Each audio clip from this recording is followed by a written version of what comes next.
Allah bisa saja takdirkan Ayub langsung sembuh, tapi harus ada sebab yang dia lakukan, harus ada usaha yang dia lakukan. Apa usahanya? Anak laki-laki itu wajib ngurusin orang tua, anak perempuan wajib. Yang nggak boleh borong barang ya, dengan tujuan ngebodohin penjual ya, mentang-mentang dia nggak tahu harga ya, atau ngebodohin pembeli mentang-mentang dia nggak tahu harga.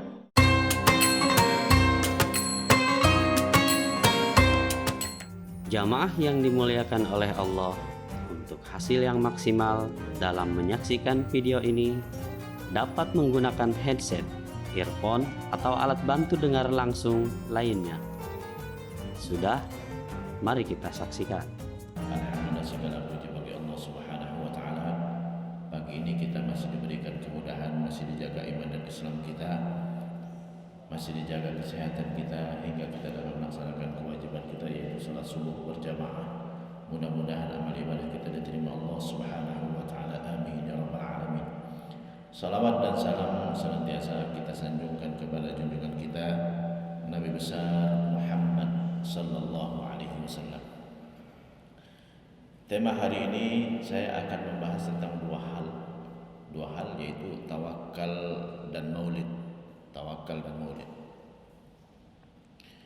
Kenapa saya bahas dua hal ini? Yang pertama ya, terkait dengan tawakal ya, banyak sekarang kalau libur panjang mereka sudah berangkat untuk jalan-jalan keluar kota, tawakal kepada Allah, insya Allah nggak apa-apa. Nah ini apakah benar tawakal seperti ini? Yang kedua maulid ya, karena sekarang pas bulan maulid. Tawakal, kalimat tawakal ini adalah bagian daripada rukun iman. Tawakal bagian daripada rukun iman. Wajib kita bertawakal kepada Allah. Tawakal wajib kita berserah diri kepada Allah Subhanahu wa taala. Segala urusan kita serahkan kepada Allah Subhanahu wa taala. Itu namanya tawakal. Kita berserah diri kepada Allah Subhanahu wa taala. Wa 'alallahi falyatawakkalul mutawakkilun. Dan kepada Allah lah orang-orang yang bertawakal. Jadi kita wajib bertawakal kepada Allah. Tawakal bagian daripada rukun iman yang pertama dan yang terakhir. Rukun iman yang pertama, kita meyakini kekuasaan Allah, bahwa segala sesuatu tidak akan terjadi kecuali dengan kehendak Allah. Dan bagian daripada rukun iman yang keenam, segala yang baik ataupun yang buruk datangnya dengan izin Allah Subhanahu wa taala. Jadi tawakal bagian daripada keimanan kepada Allah Subhanahu wa taala. Makanya Allah Subhanahu wa taala sebutkan bahwa ciri orang yang beriman adalah mereka yang bertawakal kepada Allah Subhanahu wa taala. Innamal mu'minuna alladzina idza dzukirallahu wajilat qulubuhum wa idza tuliyat 'alaihim ayatuhu zadatuhum imana wa 'ala rabbihim yatawakkalun. Orang mukmin hanyalah ya, jika disebutkan nama Allah ya, bergetar hatinya, takut kepada Allah Subhanahu wa taala. Wa idza tuliyat 'alaihim ayatuhu, di saat dibacakan ayat-ayatnya bertambah keimanannya kepada Allah. Wa 'ala rabbihim yatawakkalun. Ciri yang ketiga, selalu bertawakal kepada Allah Subhanahu wa taala. Jadi tawakal bagian daripada rukun iman. Orang yang enggak bertawakal kepada Allah berarti imannya belum sempurna. Tapi tawakal ada syaratnya, ada 3 syarat tawakal. Pertama, meyakini kekuasaan Allah Subhanahu wa taala. Apapun tidak akan terjadi kecuali dengan kehendak Allah. Itu syarat yang pertama. Meyakini bahwa segala sesuatu tidak akan terjadi kecuali dengan kehendak Allah Subhanahu wa taala. Allah berfirman di dalam Al-Qur'an, "Qul la yusibana illa ma kataballahu lana." Katakan wahai Muhammad, sekali-kali tidak akan menimpa kita kecuali yang Allah sudah takdirkan menimpa kita. Jadi yang pertama, syarat pertama, ya, meyakini kekuasaan Allah, bahwa apapun manfaat mudarat enggak akan kita dapatkan kecuali dengan kehendak Allah Subhanahu wa taala. Di dalam ayat yang lain Allah Subhanahu wa taala berfirman, "Qul," katakan wahai Muhammad, "Lau kuntum fi buyutikum labarazal ladzina kutiba alaihimul qatlu ila madaji'ihim." Katakan wahai Muhammad, andai atau kalaupun kalian berada di rumah kalian, maka kematian akan mendatangi orang yang sudah ditakdirkan mati untuk mereka di tempat tidur mereka. Kita harus yakin seyakin-yakinnya, ya, bahwa apapun enggak akan terjadi kecuali dengan kehendak Allah. Itu syarat yang pertama, karena itu bagian daripada rukun iman. Enggak boleh kita mengatakan bahwa ada yang bisa terjadi di luar keinginan Allah, ada yang bisa terjadi tanpa izin Allah Subhanahu wa taala. Dalam hadis Rasulullah sallallahu alaihi wasallam pernah bersabda kepada Ibnu Abbas, "Ya Ibnu Abbas," kata Rasulullah, "Wahai Ibnu Abbas, ma asabaka lam yakun liyukhti'ak wa anna ma akhta'aka lam yakun liyusibak." Apa yang menimpamu enggak akan meleset darimu. Apa yang telah meleset enggak akan menimpamu sama sekali. Rufi'atil aqlam wa jaffatis suhuf. Takdir Allah sudah ditetapkan, penanya sudah diangkat, kertas takdirnya sudah kering, enggak berubah. Jadi enggak berubah sama sekali. Itu yang pertama, syarat yang pertama. Kita meyakini seyakin-yakinnya apapun dengan takdir Allah Subhanahu wa taala. Jadi kalau kita melihat ada orang yang naudzubillah misalnya, ya, kena virus corona, Allah sudah takdirkan. Bukan karena dia keluar, bukan karena apa, bukan karena sesuatu, kecuali karena Allah sudah takdirkan seperti itu. Yang kedua, syarat yang kedua, harus ada usaha. Harus ada usaha. Kita jangan hanya berharap kepada takdir Allah Subhanahu wa taala, berserah diri kepada Allah Subhanahu wa taala tanpa usaha. Kita mau dapat rezeki, pasti datang rezeki pasti. Tapi usaha harus, keluar rumah untuk mencari nafkah harus. Sekarang dalam kondisi wabah corona, ya, insya Allah nggak akan menimpa kita kecuali dengan kehendak Allah. Tapi usaha harus. Usahanya apa? Kita pakai masker, kita cuci tangan selalu, ya, kita selalu mandi, gitu kan? Itu adalah usaha. Ya, kita jaga jarak, ya, nggak usah bersentuhan fisik, gitu kan? Itu adalah bagian dari usaha. Tapi bukan itu yang menentukan. Yang menentukan adalah Allah Subhanahu wa taala. Jadi usaha harus, tapi bukan usaha kita yang menentukan. Allah Subhanahu wa taala, saat Nabi Ayub sakit puluhan tahun, sampai istrinya meninggalkannya, keluarganya meninggalkannya, umatnya meninggalkannya, dia sendirian. Tidak ada yang mendampingi, enggak ada yang ngobatin. Apa yang diperintahkan kepada Nabi Ayub, Allah bisa saja takdirkan Ayub langsung sembuh. Tapi harus ada sebab yang dia lakukan. Harus ada usaha yang dia lakukan. Apa usahanya? Allah perintahkan kepada Nabi Ayub. Ini salah satu resep obat dari Allah kepada Nabi Ayub. Kata Allah kepada Nabi Ayub, "Urkud birijlika. Hadza mughtasalun baridun wa syarab." Hentakkan kakimu wahai Ayub. Akan keluar air, mandi dengan air tersebut, ya, dengan mandi tersebut bakteri-bakteri, virus-virus yang ada di badannya luntur, ya, artinya lepas dari badannya. Banyak-banyak mandi, ya. Wasyarab, airnya juga minum. Air yang kita mandikan itu membersihkan tubuh kita dari virus-virus dan bakteri-bakteri. Saat kita minum, kalau naudzubillah, ya, kita hadir di sini naudzubillah, bisa saja mungkin kita tertular, masuk langsung virus, gitu kan? Kita minum nanti luntur keluar dari air seni kita. Minum, kata Allah, itu obat resep dari Allah kepada Nabi Ayub, sembuh. Mandi minum, mandi minum, mandi minum selalu, ya. Jadi obatnya mandi.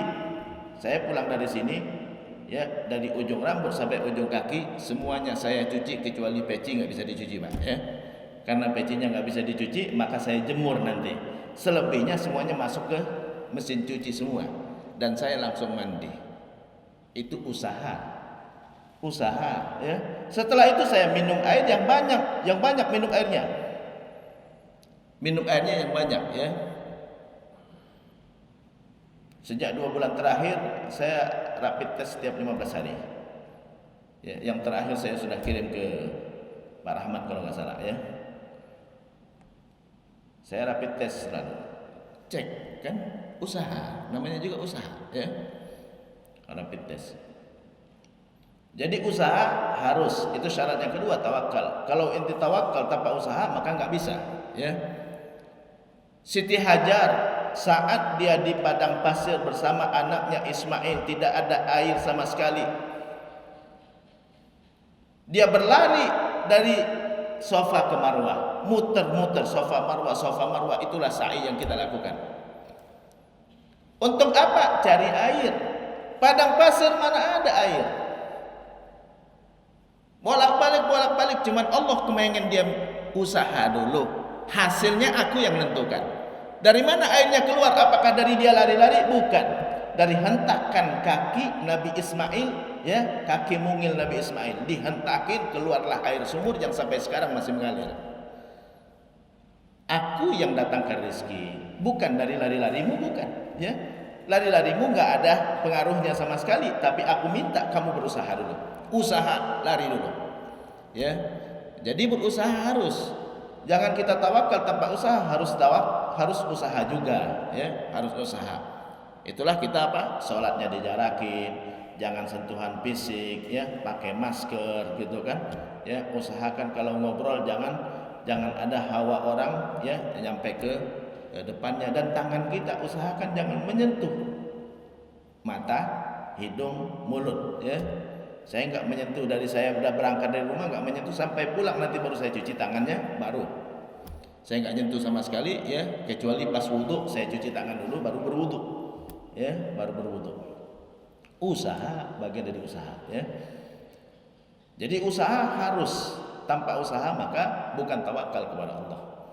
Yang ketiga, syarat yang ketiga, tidak boleh kita meyakini bahwa usaha kita yang menentukan. Sama sekali nggak boleh ya. Itu hanya sekedar usaha saya, yang menentukan hanya Allah Subhanahu wa taala. Hanya Allah Subhanahu wa taala. Kita pakai masker. Ente kok nggak kena corona? Aneh, biasa pakai masker? Enggak, bukan itu. Ini usaha saya saja, yang menentukan cuma Allah Subhanahu wa taala. Usaha saya saja. Ya, bukan itu yang menentukan.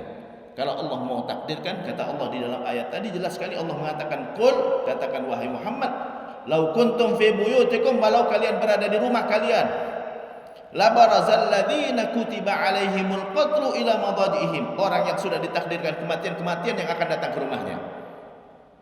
Kematian yang akan datang ke rumahnya. Kalau Allah sudah takdirkan, enggak akan lari, enggak bisa lari dia. Walaupun dia sudah berada di rumah, udah mendem di rumah, gitu kan. Kalau Allah takdirkan mati. La barazal ladzina kutiba alaihimul qatlu ila madajihim. Maka kematian yang akan menjemput dia di tempat tidurnya sendiri. Dan mayoritas orang mati di tempat tidurnya. Bukan mati karena ke masjid, bukan, ya. Usaha, ya, tapi bukan itu yang menentukan.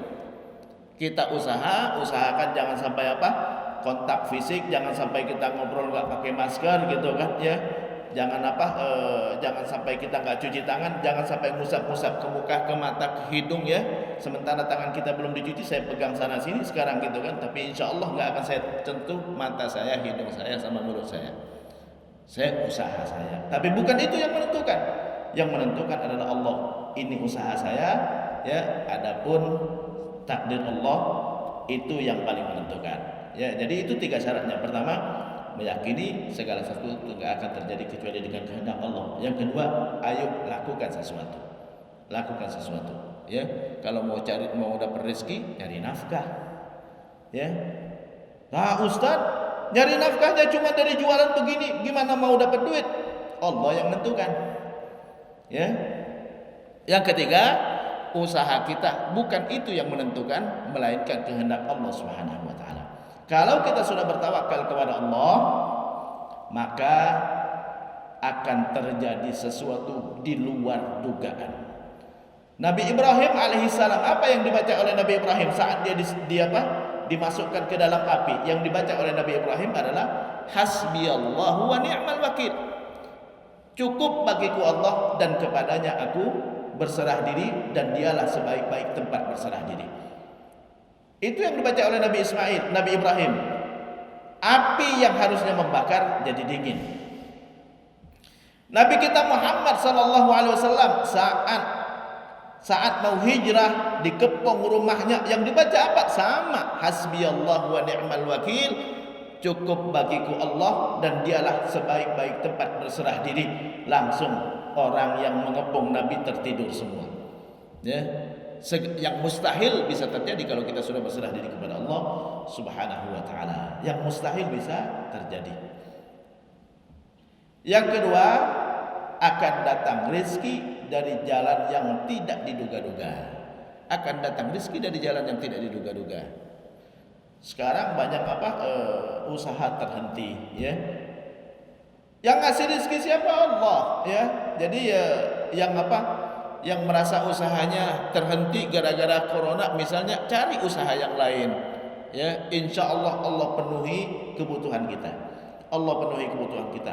Dalam hadis Rasulullah SAW pernah bersabda, "Lau tawakkaltum 'ala Allahi haqqa tawakkuli la razaqakum kama turzaqut tayru taghdu khimasan wa ta'udu biqanan." Kalau kalian bertawakal kepada Allah dengan sebenar-benarnya tawakal, maka kalian akan diberikan rezeki sama seperti Allah memberikan rezeki kepada burung. Dia berangkat pagi-pagi dalam keadaan lapar, pulang dalam keadaan sudah kenyang.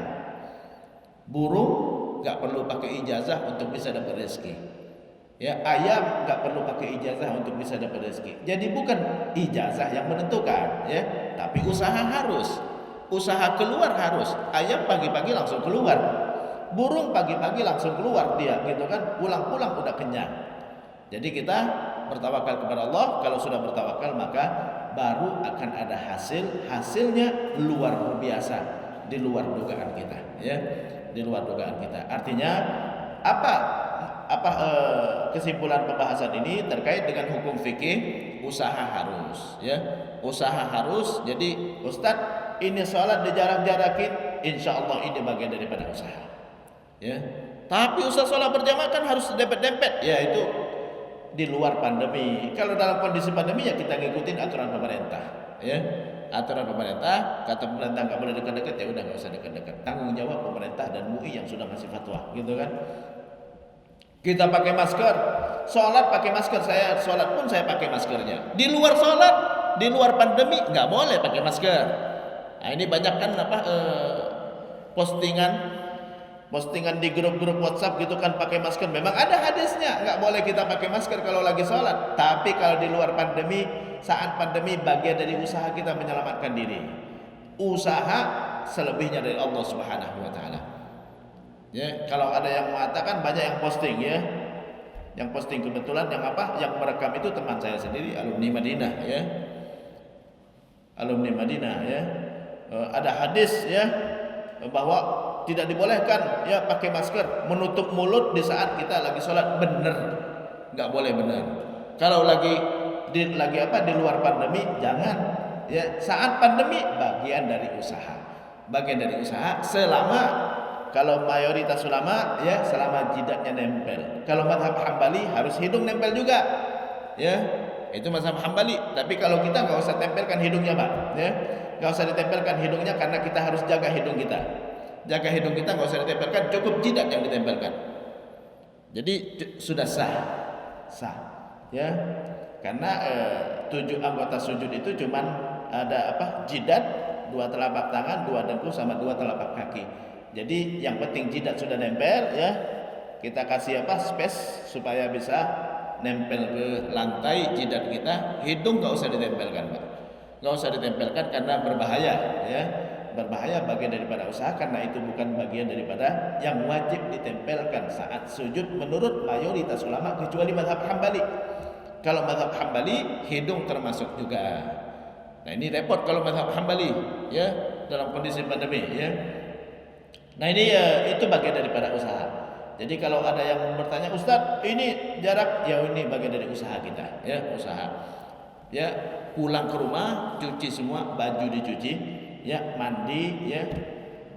Mandi, habis itu minum air yang sebanyak mungkin ya. Sebanyak mungkin. Itulah resep yang Allah berikan kepada Nabi Ayyub alaihissalam. Yang kedua terkait dengan maulid ya. Terkait dengan maulid. Maulid yaitu kelahiran Rasulullah sallallahu alaihi wasallam. Maulid artinya kelahiran Rasulullah sallallahu alaihi wasallam ya, atau memperingati kelahiran Rasulullah sallallahu alaihi wasallam. Memperingati kelahiran Rasulullah bukan perkara baru, bukan ya. Mengingat kelahiran Rasulullah bukan perkara baru. Karena Nabi sendiri di saat ditanya, ya Rasulullah lima tasumu yaumal itsnain, kenapa engkau puasa hari Senin?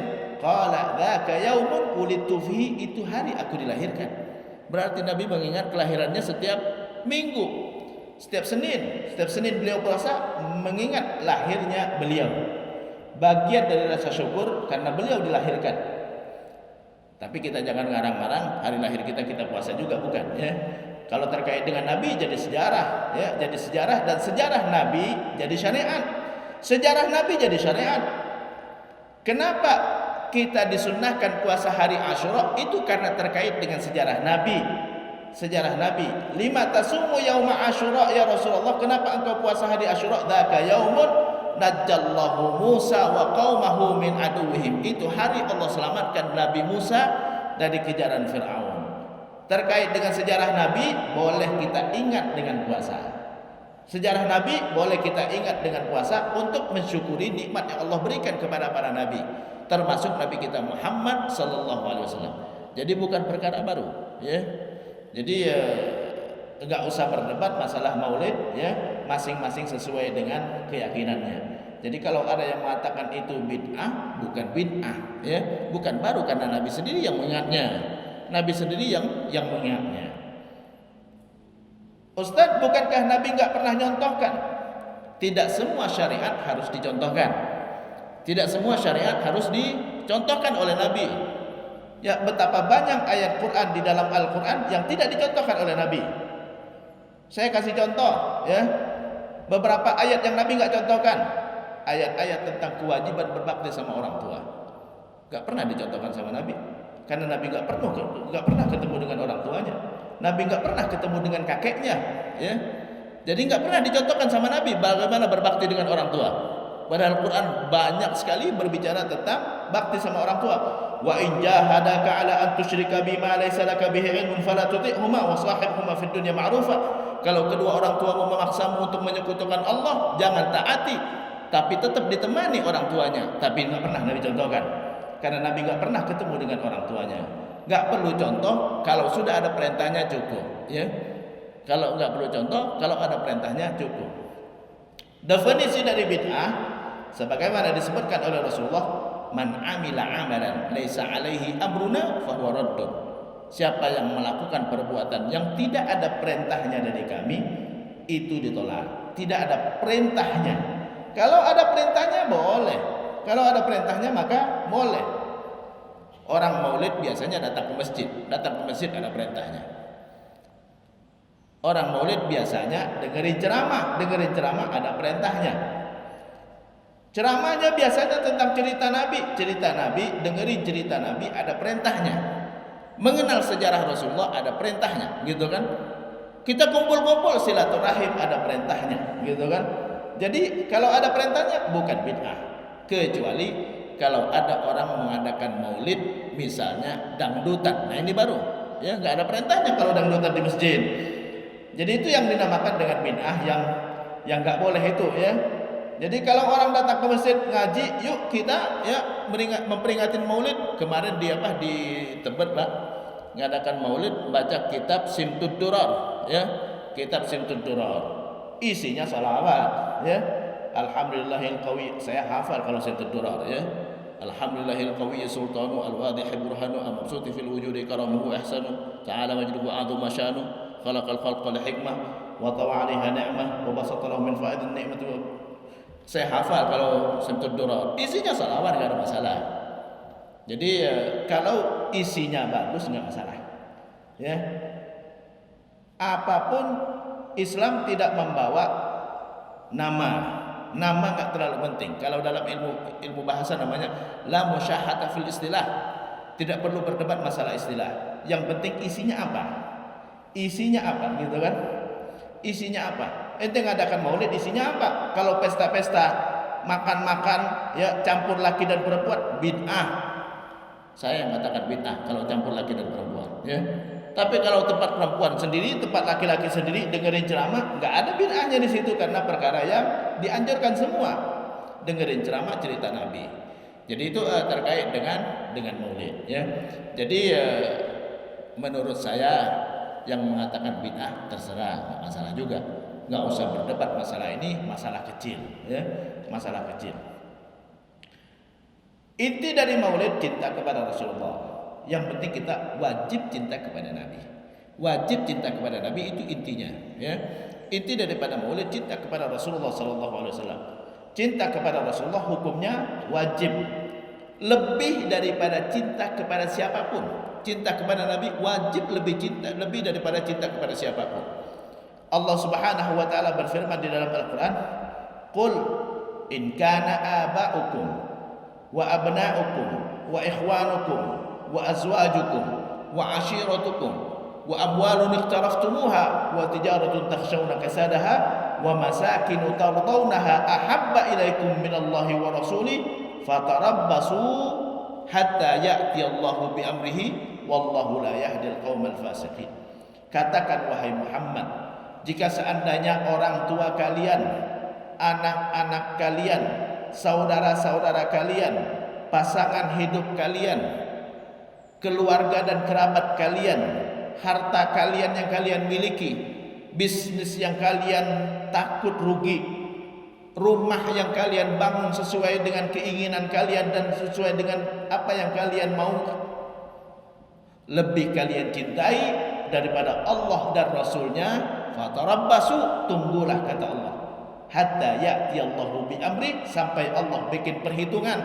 Wallahu la yahdil qaumal fasikin, dan Allah tidak akan memberikan hidayah kepada orang yang fasik. Jadi cinta kepada Rasulullah, kepada Allah dan Rasulnya lebih daripada cinta kepada orang tua. Artinya apa? Kalau orang tua minta sesuatu yang bertentangan dengan perintah Allah dan Rasulnya, abaikan, itu bukan bagian daripada durhaka sama orang tua. Bukan bagian daripada durhaka sama orang tua. Saya pernah menyampaikan, ya, Ustaz, kalau ada seorang istri diminta sama orang tuanya datang ke rumahnya, dilarang sama suaminya, abaikan permintaan orang tua, karena kewajiban istri taat kepada suami. Karena kewajiban istri taat kepada suami, ya. Abaikan, bukan bagian daripada durhaka. Ustaz, durhaka? Tidak. Kewajiban ngurusin orang tua anak laki-lakinya, bukan anak perempuannya. Kewajiban ngurus orang tua anak laki-laki, bukan anak perempuan. Anak perempuan yang paling berhak kata Rasulullah. Nah, ini cinta sama Rasulullah enggak? Nabi ditanya, ya Rasulullah, man ahaqqun nas bil mar'ah, siapa yang paling berhak terhadap seorang perempuan? Qala zaujuha, suaminya. Yang paling berhak suaminya. Wa man ahaqqun nas bir rajul, siapa yang paling berhak terhadap seorang laki-laki? Qala ummuh, ibunya. Ibunya, anak laki-lakinya yang ngurus. Jadi kalau ada anak laki-laki mengabaikan orang tua, tidak cinta kepada Allah dan Rasulnya. Anak laki-laki itu wajib ngurusin orang tua. Anak perempuan wajib berbakti kepada suami. Itu perintah Allah dan Rasulnya. Idza sallat khamsaha wa shamat syahraha wa hafizat nafsaha wa ata'at zawjaha dakhalat jannata rabbiha bisalam.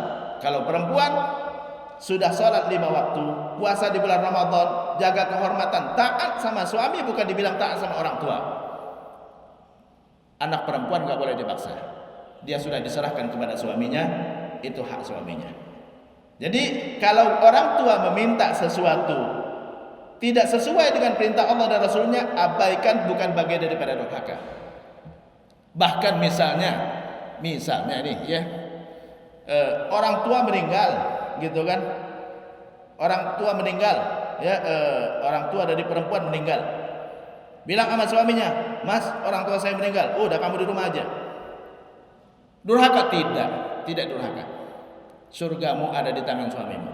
Ya. Itu mendahulukan Allah dan Rasulnya. Karena kalau nggak begitu maka nggak taat, gitu kan? Saat akad nikah itu serah terima. Akad nikah itu serah terima, makanya antara wali perempuan dengan suami, ya, aku nikahkan engkau, aku serahkan kepadamu anakku, ya, dan segala kewajibanku dan tanggung jawabku aku serahkan kepadamu, ya. Makanya semua yang didapat oleh seorang perempuan dari ayahnya pindah kepada suaminya langsung. Semua pindah kepada suaminya. Itu contoh, ya. Jadi artinya Allah dan Rasulnya yang didahulukan. Kalau anak minta sesuatu yang bertentangan dengan perintah Allah dan Rasulnya, abaikan, bukan bagian daripada tidak sayang kepada anak. Anak minta handphone misalnya, gitu kan? Ya. Wah, kalau saya kasih handphone, dia nanti lihat YouTube, di situ banyak maksiat, aneh nggak kasih. Lah bapak nggak sayang sama anak? Bukan nggak sayang. Pertama, bukan kewajiban ayah ngasih handphone. Bukan kewajiban ayah ngasih handphone, kewajiban ayah ngasih nafkah.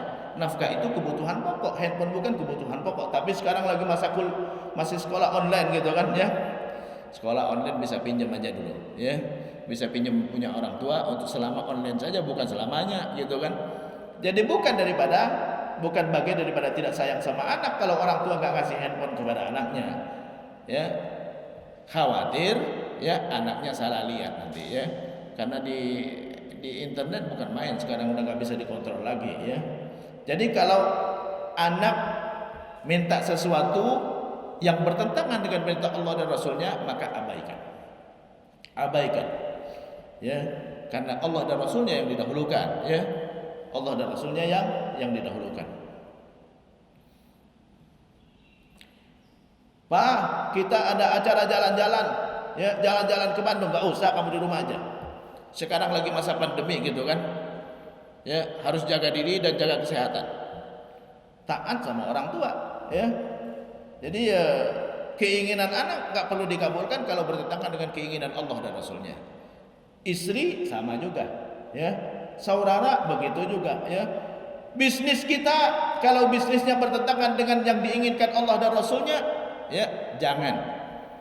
Ya, bukan dalam Islam bisnis bukan hanya ngejar keuntungan, tapi, ya, memberikan kepuasan kepada lawan bisnis. Dalam Islam bukan hanya ngejar keuntungan, ya. Saya sudah berkali-kali menyampaikan bahwa nggak boleh kita memanfaatkan kebodohan mitra bisnis kita. Dia nggak tahu harga nih, ya, nggak boleh, ya, nggak boleh kita memanfaatkan kebodohan mitra bisnis, ya. Makanya Nabi di dalam hadis mengatakan la talaqqul jalb, ya, jangan mencegat barang di jalan, ya. Lo Ustaz, masa nggak boleh mencegat barang di jalan? Maksud mencegat barang di jalan, ya, ngebodohin penjual. Nggak boleh ngebodohin penjual, ya. Dulu orang kampung biasa bawa barang ke kota. Ini Nabi yang ngomong, ya. Orang kampung biasa bawa barang ke kota, kepengen jual dengan harga kota, kepengen dapat untung banyak dia. Barang di kampung murah, bawa ke Jakarta mahal harganya. Kita cegat sebelum nyampe di Jakarta, kita bodohin dia. Alah, barang itu ini nggak seberapa di Jakarta juga. Oh, udah jual sama saya aja, ya. Akhirnya dijual sama dia. Dilihat, wah, udah beda, udah selisih dengan harga di kampung. Alhamdulillah dapat untung, gitu kan. Dijuallah sama kita. Terus dia berangkat ke Jakarta. Loh, di Jakarta ternyata barang itu mahal harganya. Aneh, dibodohin. Selisih harga haram buat kita. Karena kita tidak minta ridho sama dia. Ya, maaf, ini di Jakarta harganya memang mahal. Tapi ente kalau ke Jakarta harus nginep dulu, nyari hotel dulu, mau makan, gitu kan. Ya, belum tentu dapat pembeli langsung, bisa berhari-hari ente nggak laku. Ane belilah, ane minta harganya diturunin lah, ya. Ente nggak capek-capek, ente langsung pulang, ya. Ada barang lagi ente datang sini, nanti kita ketemu di sini lagi, ya. Minta ridhonya dia, ya. Jadi nggak boleh kita memanfaatkan kebodohan penjual, kebodohan pembeli itu juga. Nah, ini orang asing nih, ya, nggak tahu nih harga, ya. Barang ini barang yang samar-samar nih, ya. Barang 50.000 dijual 100.000. Ustaz, boleh nggak Ustaz? Kalau memang pasaran 50.000, kasih tahu sama dia, maaf, ini barang 50.000, ane mau jual sama inti 100.000. Sama Ustaz 150 pun anak beli dah ya. Alhamdulillah dia ridho. Kenapa? Kalau dia nggak banding-bandingin, alhamdulillah. Tapi kalau dia bandingin, jadi dia nggak puas, berhak dia kembalikan barangnya. Ya, loh di luar ternyata toko jualnya 50.000 semua, ane belinya 100.000. Dia nggak ridho 50.000-nya. Nggak ridhonya itu haram buat dia ambil, karena nggak mencapai keridhaan. Harus minta keridhoannya ya. Kalau selisihnya sedikit ya nggak masalah, 50, 51, 52, 55 nggak masalah. Tapi kalau udah 2 kali lipat, nggak ridho, nggak puas, dia dibohongin, dia merasa dibohongin. Makanya di dalam Islam, orang yang dibohongin seperti ini berhak mengembalikan barang, berhak mengembalikan barang. Kalau nggak mau, wala itu udah beli nggak bisa ya, maka haram bagi dia, selisih harganya itu haram. Ini itu dalam Islam ada 4 hal bisa mengembalikan barang. Pertama, karena harganya di atas harga pasaran atau di bawah harga pasaran kalau untuk penjual. Yang kedua, ada cacat yang belum dikasih tahu sama sekali. Ada cacat belum dikasih tahu sama sekali ya. Yang ketiga, karena memang ada perjanjian bisa dikembalikan. Yang keempat ya ada perjanjian ya. Yang keempat, masih di meja transaksi. Ada 4 kondisi berhak kembali. Masih di meja transaksi, belum memutuskan sama sekali, tawar menawar udah 2-3 jam, kata pembeli, maaf ane nggak jadi. Oh ente 3 jam ane udah berhadapan sama ente dari tadi gitu kan, habis waktu ane, ente nggak beli juga, nggak bisa dipaksa. Resiko penjual berhak dapat untung karena dia ada resiko, rugi kata Nabi. Al kharaju bid dhaman ya, keuntungan karena ada resiko. Kalau ente nggak mau resiko, jangan jualan. Ya resiko lah ente ngobrol sama pembeli gitu kan ya. Tapi Ustadz, jangan-jangan dia cuma mau main-mainkan saya. Itu Allah yang Maha tahu. Ya. Jadi memang dia nggak dari awal nggak mau beli gitu kan, itu Allah yang Maha tahu. Ya, kita nggak tahu isi hati orang. Ya. Resikonya gitu kan ya. Jadi nggak boleh kita demi bisnis ya. Demi bisnis yang mana kita takut rugi, kita mengabaikan cinta kepada Allah dan Rasulnya. Kemarin ada yang WA saya. Ada WA saya, kasus ini Pak ya. Ada orang kerja sama bisnis. Satu ngasih modal, satu yang muterkan ya. Muterkan. Usahanya apa? Percetakan kalau nggak salah ya. Tiba-tiba rugi. Perjanjiannya kalau ada hasil, bagi hasil. Saat rugi, ini yang ngasih modal minta kembalikan modalnya. Weh, modal saya balikin dah. Ane nggak mau tahu, pokoknya full. Ane kasih modal ente sekian juta gitu kan, ya harus kembalikan. Akhirnya dia WA saya, Ustaz, gimana hukumnya? Emang dia selama ini minta bagi hasil? Iya. Kalau minta bagi hasil, siap rugi. Dia nggak berhak untuk ngambil kembali modalnya. Kalau ente dia mau dapat hasil dan minta kembalikan uangnya, namanya ngutangin. Kalau ngutangin nggak boleh dapat hasil. Kalau ngutangin tak mau dapat hasil, maka itu namanya riba. Jadi harus siap rugi. Al kharaju bid dhaman kata Nabi. Keuntungan karena ada risiko. Kalau ente nggak mau risikonya, berarti ente ngutangin. Taat sama Allah dan Rasulnya harus di atas. Jadi makanya kata Allah tadi, katakan wahai Muhammad, kalau orang tua kalian, anak kalian, istri kalian, ya, saudara kalian, istri kalian, ya, keluarga dan kerabat kalian, harta yang kalian kumpulkan, bisnis yang kalian takut rugi, rumah yang kalian milikin, ya, yang kalian bangun yang dengan sesuai keinginan kalian, lebih kalian cintai daripada Allah dan Rasulnya, fatarabbasu, tunggu kata Allah, hatta ya'ti Allah bi amri, sampai Allah bikin perhitungan. Ya, wallahu la yahdil qaumal fasiqin. Allah tidak memberikan hidayah kepada orang yang fasik. Jadi cinta kepada Allah dan Rasulnya harus di atas segalanya. Jadi bukan hanya sekedar maulidnya, tapi cinta kita kepada Allah dan Rasulnya, ikut aturan Allah dan Rasulnya. Ikut aturan Allah dan Rasulnya dalam bisnis, dalam rumah, mendirikan rumah juga harus ikut ya aturan Allah dan Rasulnya. Ya, di luar kebutuhan boleh nggak bangun rumah di luar kebutuhan? Nggak boleh. Rumah 3 lantai yang tinggal cuma berdua, di luar kebutuhan. Nabi pernah lewat di depan rumah yang megah kata Rasulullah, ini penghuninya di neraka kata Rasulullah. Ya, megah di atas kebutuhan. Karena kita cuma berhak menggunakan sesuai kebutuhan kita. Ya, Kalau kita butuhnya cuman apa? Cuman buat berdua, nggak perlu sampai 3 lantai gitu kan. Jadi itu di luar kebutuhan, sesuai dengan kebutuhan. Ya. Kita cuman dititipin harta sama Allah. Gunakan sesuai kebutuhan kata Allah. Harta bukan punya kita, punya Allah, ya. Boleh kita pakai sebebas-bebasnya? Tidak. Kalau ada orang nitip uang kepada kita, Mas, ini saya titip ya, pakai sebutuhnya. Boleh nggak kita mewah-mewah? Nggak boleh, gitu kan? Sebutuhnya aja, sebutuhnya pakainya, sebutuhnya. Jadi di luar kebutuhan nggak boleh. Wa masakinu tardawnaha, rumah yang kalian bangun sesuai dengan keinginan kalian, lebih kalian cintai daripada Allah dan Rasulnya. Fatarabbasu, tunggu hatta ya'ti Allah bi'amri, sampai Allah bikin perhitungan. Ya, Allah nggak bikin perhitungan di dunia, ya perhitungannya di akhirat nanti. Ada hitung-hitungannya, ya. Jadi kita kemarin ada yang nanya ke saya, Ustaz, ya kok orang mukmin itu banyak yang menderita, gitu kan? Kalau kita ditakdirkan Allah, na'udzubillah, pas-pasan, ya, pas-pasan. Ya, saya kira yang menderita banget sih jaranglah di sini, ya. Pas-pasan, ya. Itu tanda bahwa Allah cinta sama kita. Ustaz udah rajin sholat, udah sering ke masjid gitu kan, sholat berjamaah, kok hidupnya pas-pasan. Justru orang yang nggak sholat itu makmur. Itu tanda nggak disayang sama Allah, ya. Nggak disayang sama Allah, ya. Kalau kita pas-pasan, berarti ibadah kita, sholat berjamaah kita, ke masjidnya kita sering dengerin ceramah, itu balasannya di akhirat nanti, bukan dibalas di dunia. Di dunia aneh kasih sekedarnya aja buat ente bisa hidup, ya. Lebihnya nanti di akhirat aja. Tapi kalau orang non-muslim, ya, orang yang jauh dari Allah, ya, Allah kasih semua di dunia. Jadi kalau kita sholatnya sedikit, ya, ke masjidnya jarang, tahu-tahu makmur, jangan-jangan semua kebaikan ente udah dibalas di dunia semua. Di akhirat udah gak ada jatahnya. Di akhirat udah gak ada jatahnya. Umar ibn Khattab saat menjelang meninggal, dia sampai nangis, ya. Saat ditanya, ya Umar, ma yubkik, apa yang membuat ente menangis? Saya menangis karena jadi khalifah 10 tahun dia. 10 tahun jadi khalifah. Selama jadi khalifah orang taat semua gitu kan, mau makanan dikasih, mau ini dikasih gitu kan. Jangan-jangan jatah aku di akhirat udah enggak ada.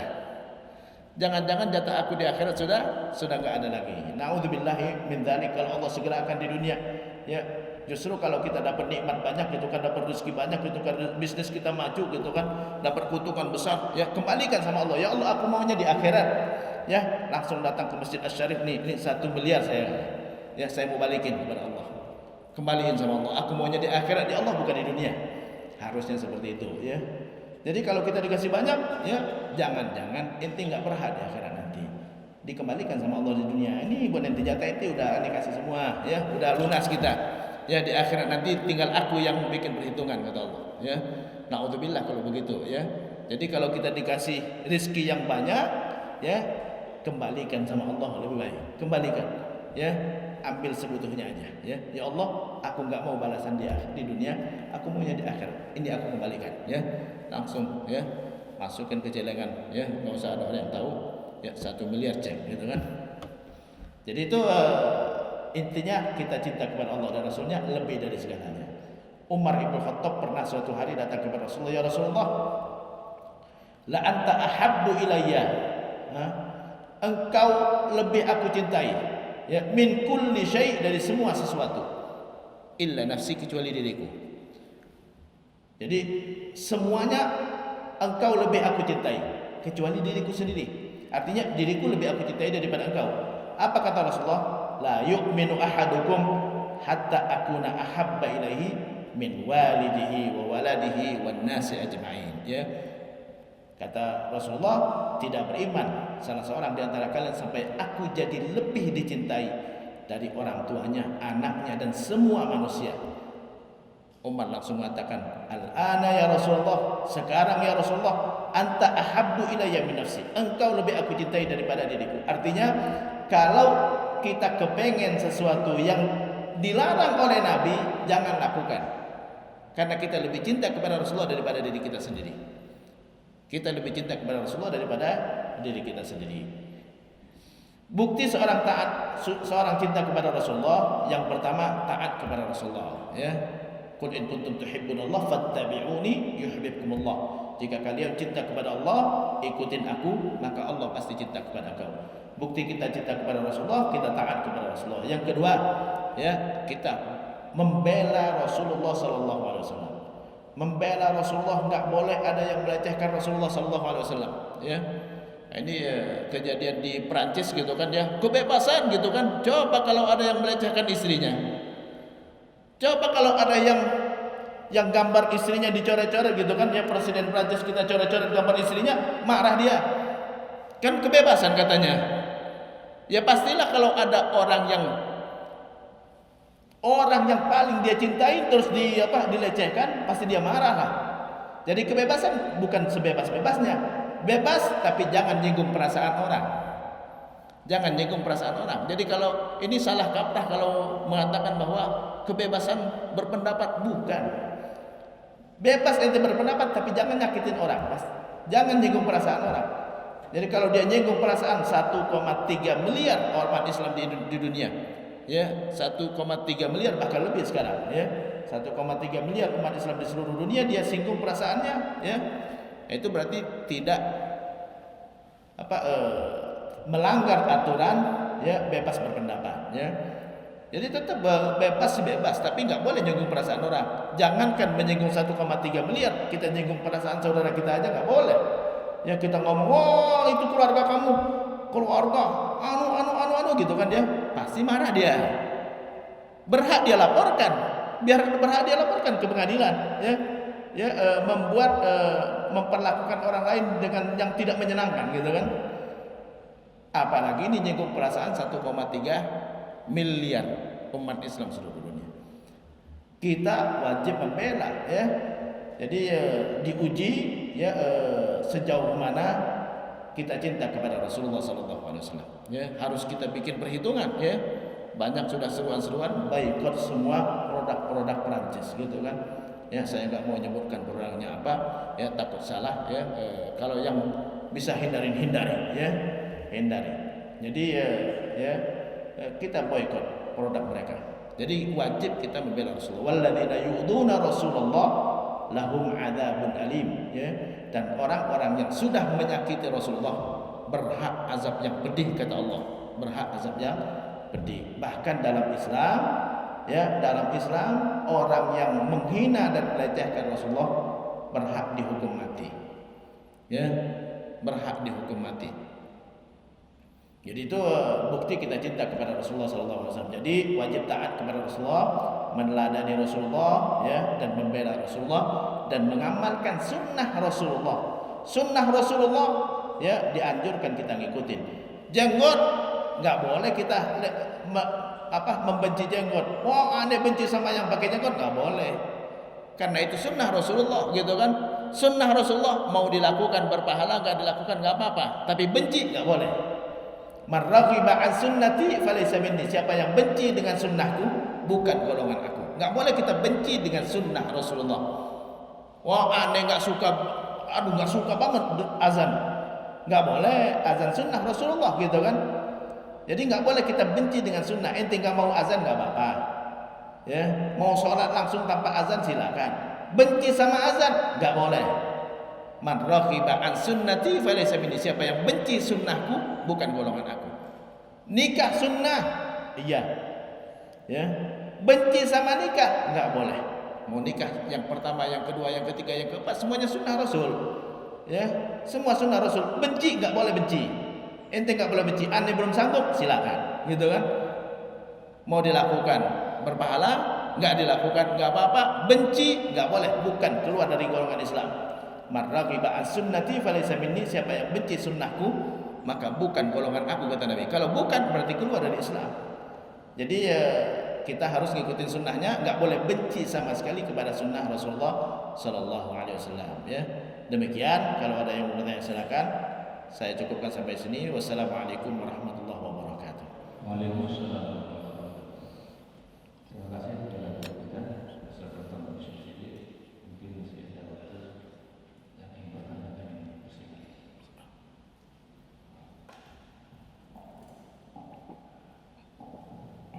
Assalamualaikum warahmatullahi wabarakatuh. Waalaikumsalam warahmatullahi wabarakatuh.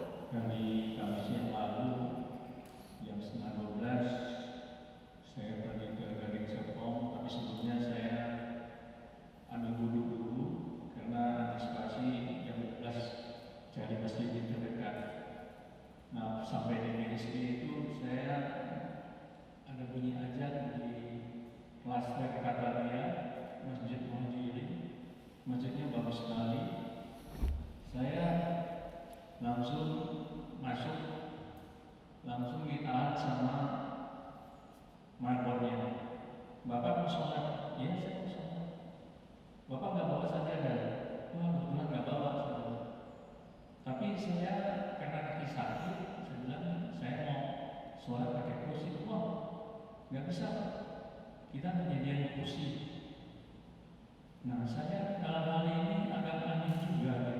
Akhirnya saya keluar, saya ambil ada kursi kayu, saya sholat aja di pintu gerbang itu.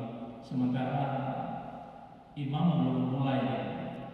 Nah, ini bagaimana cara-cara marbot di dalam menghadapi epidemi ini seperti berkelebihan. Yang kedua, saya waktu dinas di Sumatera Selatan sering keluar kota. Nah, di Sumatera Selatan itu kalau musim durian, musim peti itu banyak yang membawa pakai sepeda. Nah, saya sering sekali karena hobi selalu saya stop dan saya borong gitu. Nah, ini kan saya mencegah orang berjualan. Nah, ini bagaimana? Kan mungkin ya saya setiap Jumat itu pulang ke Jakarta selalu membawa oleh-oleh dari Sumatera Selatan. Demikian. Assalamualaikum warahmatullahi wabarakatuh. Waalaikumsalam warahmatullahi wabarakatuh. Ya, saya jawab dulu. Yang pertama adalah terkait dengan sejadah tadi. Ya, saya kira intinya bukan bawa sejadah. Ya, jadi orang datang, yang saya pahami, ya orang datang nggak bawa sejadah nggak masalah. Ya, jadi kalau mau pakai sejadah, bawa sejadah sendiri. Ya, bawa sejadah sendiri. Bukan khawatir ada orang bawa virus nempel ke sini, karena udah pasti dia nginjak-nginjak pasti. Ya, walaupun dia bawa sejadah, emang dia bisa bawa sejadah tanpa nginjak-nginjak? Nggak bisa. Pasti aja nginjak lantainya. Intinya kalau inti mau pakai sejadah, bawa sejadah. Kalau nggak mau pakai sejadah ya silakan. Adapun ini nanti akan dibersihkan juga pasti, ya. Akan dibersihkan juga dan dipel, ya. Jadi artinya bukan intinya dibawa sejadahnya. Menurut yang saya pahami, ya, kadang-kadang banyak masjid yang salah memahami. Orang harus bawa sejadah, bukan harus bawa sejadah sebenarnya. Tapi ya kalau inti mau pakai sejadah sendiri, ya. Karena khawatir nanti kalau pakai sejadah orang lain nanti virusnya nempel di situ, harus dicuci lagi gitu kan. Jadi itu yang saya pahamin, wallahu a'lam, ya. Silakan kalau ada penafsiran yang lain, ya. Jadi bukan di intinya harus bawa sejadah. Dan masjid juga memang harusnya menyiapkan kursi juga untuk orang yang nggak bisa sholat berdiri, ya. Yang nggak bisa sholat berdiri karena dia boleh sholat duduk untuk orang yang nggak bisa berdiri. Nah, cuman masalahnya kadang-kadang sebagian masjid kalau di Indonesia itu jarang. Kalau di Eropa, di Amerika itu orang kadang-kadang sepertinya pakai kursi itu bisa duduk, bisa berdiri, nggak bisa berdiri tetap aja pakai kursi. Ini kalau kita dilihat masjid-masjid di Eropa, di Amerika, ya Kanada gitu juga, masjid selalu ada kursi di pintunya. Datang langsung bawa kursi gitu kan. Nah ini nggak boleh kita pakai kursi kecuali kalau kita nggak bisa berdiri. Jadi memang harus disiapkan, tapi khusus untuk orang yang nggak bisa berdiri. Kenapa? Karena sholat berdiri hukumnya wajib. Wa qumu lillahi qanitin. Ya, berdirilah kata Allah, ya, untuk melaksanakan ibadah, ya, dengan khusyuk berdiri. Jadi sholat wajib berdiri, nggak boleh duduk kecuali orang yang nggak mampu berdiri. Jadi masjid sebaiknya ada kursi yang disiapkan untuk orang yang sholatnya nggak bisa berdiri, ya. Cuman kalau berjamaah, orang yang sholatnya berdiri atau orang yang sholatnya duduk pakai kursi sebaiknya di pinggir, jangan di tengah, karena kalau di tengah bisa jadi sopnya nggak rata nanti, ya, dan mengganggu orang di belakangnya karena dia akan mundur sedikit dan lain-lain, ya. Jadi karena kursinya sudah makan tempat juga ya. Jadi sebaiknya ngambilnya di samping. Jadi itu terkait dengan itu tadi ya. Jadi banyak wallahu alam ya, harus diperjelas juga pemerintah apakah memang harus bawa sejadah atau intinya ya enggak, masjid enggak menyediakan sejadah, itu aja.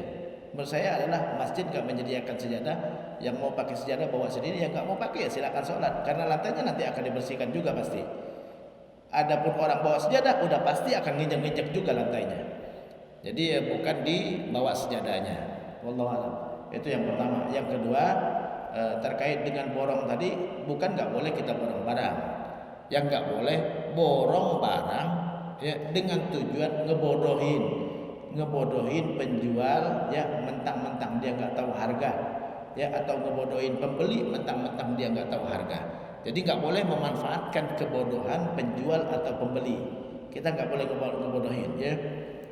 Banyak yang nanya, Ustadz, apa hukumnya jual beli kredit ya? Kita beli motor gitu kan ya, harganya 15 juta.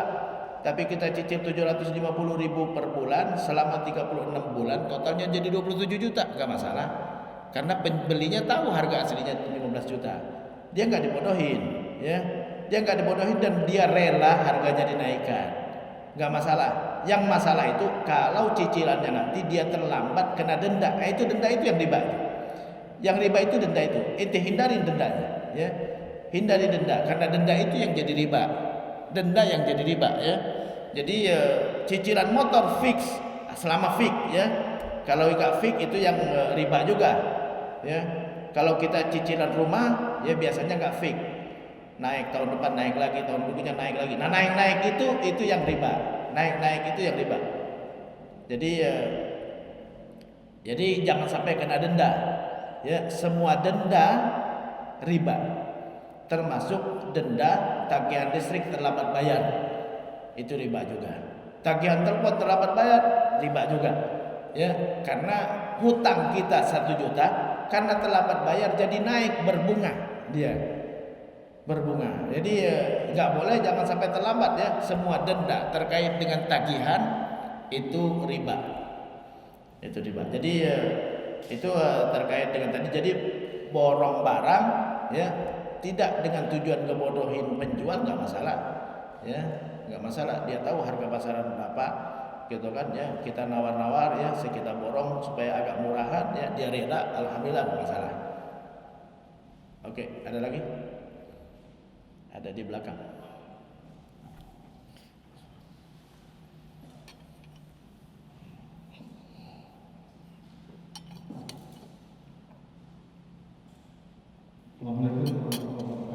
Waalaikumsalam warahmatullahi wabarakatuh.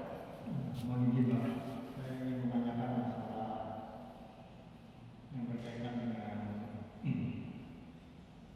hubungan mengenai ini kan lagi mulai Pak ya, kita mengikuti semua tawaran Nabi Muhammad SAW junjungan kita. Berkaitan dengan hubungan ini, kita kan mengikuti ajaran beliau.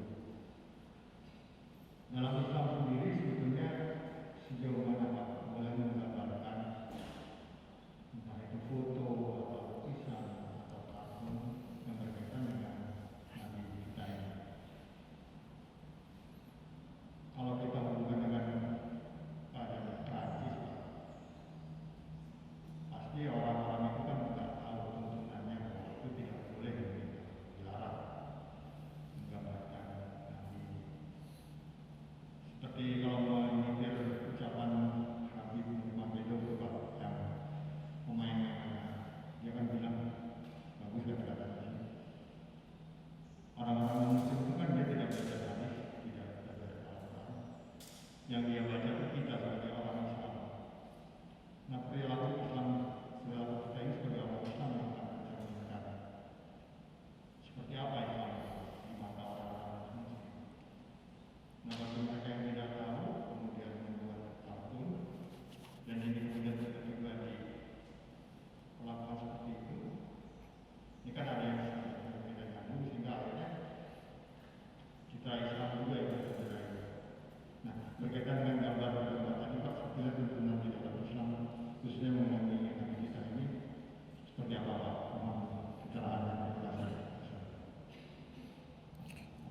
Oke, terima kasih ya. Jadi apa hukumnya menggambar foto Nabi ya, menggambar bentuk Nabi?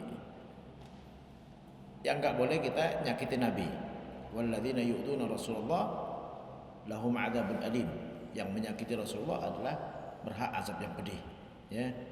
Nah ini makanya dalam Islam ya enggak boleh sama sekali kita, ulama sepakat enggak boleh menggambar bentuk Nabi. Karena bisa jadi nyakitin Nabi gitu kan.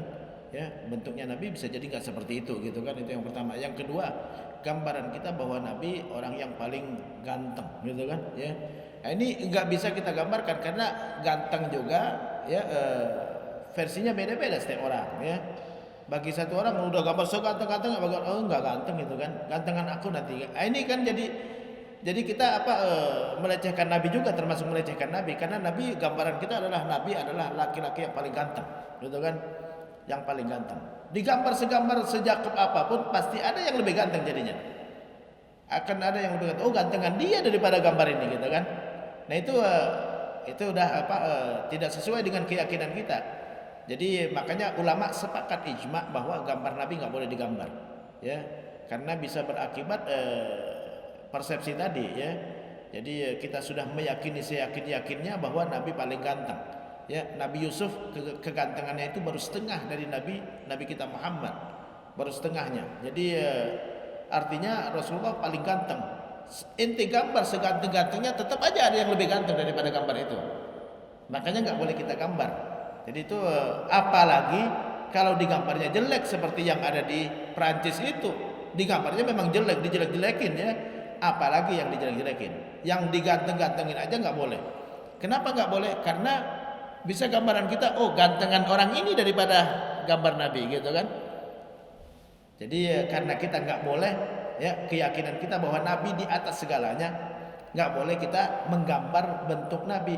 Karena kalau kita gambar bentuk Nabi pasti ada yang lebih ganteng daripada gambar itu. Pasti ada karena manusia banyak sekali ya yang ganteng-ganteng ya. Jadi nggak boleh kita gambarkan karena nggak bisa digambarkan sama sekali. Yang kita tahu adalah Nabi paling ganteng, gitu kan? Ya, kalau ada yang lebih ganteng maka Nabi berarti di bawah langsung otomatis. Ya, dan nggak boleh kita taruh Nabi di bawah. Nah, itu wallahu alam, itu ulama sepakat bahwa nggak boleh kita menggambar Nabi ya. Makanya dari zaman dahulu sampai sekarang nggak ada yang berani umat Islam menggambar Nabi. Kalaupun ada komik-komik semua dengan tulisan Muhammad saja kalau Nabi Muhammad ya. Di film-film pun nggak ada yang berperan sebagai Nabi, nggak ada, nggak boleh diperankan ya, nggak boleh diperankan, hanya boleh suaranya saja. Wallahu a'lam. Oke, nggak ada lagi. Kalau nggak ada, kita tutup dengan doa kafaratul majlis. Subhanakallahumma wa bihamdika asyhadu an la ilaha illa anta astaghfiruka wa atubu ilaik. Lebih dan kurang saya mohon maaf. Yang benar dari Allah dan Rasulnya, yang salah adalah kekhilafan saya sendiri. Saya mohon maaf, saya mohon ampun. Wassalamualaikum warahmatullahi wabarakatuh.